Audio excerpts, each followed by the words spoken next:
We are previewing Week 17 in the NFL right now with Joe Duffy from OffshoreInsiders.com. I'm Peter Loshak. You're watching SBR Videos.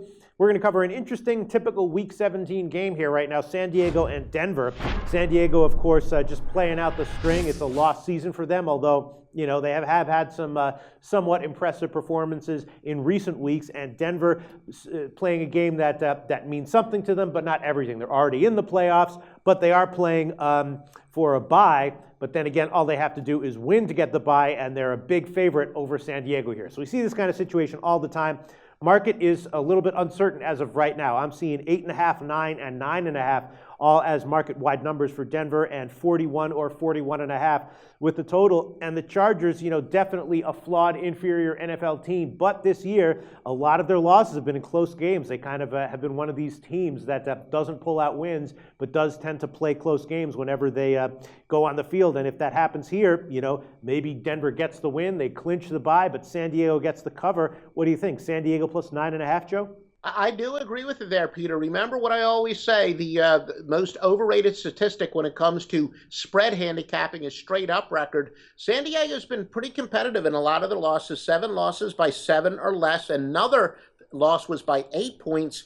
Denver, 8 wins by a touchdown or less. And they have 3 overtime wins. They are 3-0 in overtime. So, they have a deceptive record. I'm not so sure they're as great as the record.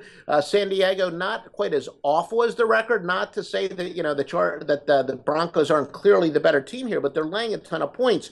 Now, Brock Osweiler, look, he actually may, at this point of his career, be better than Peyton Manning is at this point in his career. Osweiler, 87.3 passer rating, was better than Manning, 67.6 this year. But Denver now, they have a lot of injuries on their offensive line. And with the fact that San Diego's been pretty competitive in their losses, and Denver has won a lot of close games, I think this is going to be another close game. Denver gets the straight-up win, but they're not going to get the cover. That's how I'm thinking as well. And even if Denver looks like they're getting a dominant win and covering most of the game like this, heading into the fourth quarter, Denver's got the win in hand and looking ahead towards the playoffs. Yeah. Could easily see a backdoor cover by San Diego as well. So do you want to give San Diego plus 9.5 as an official play, Joe?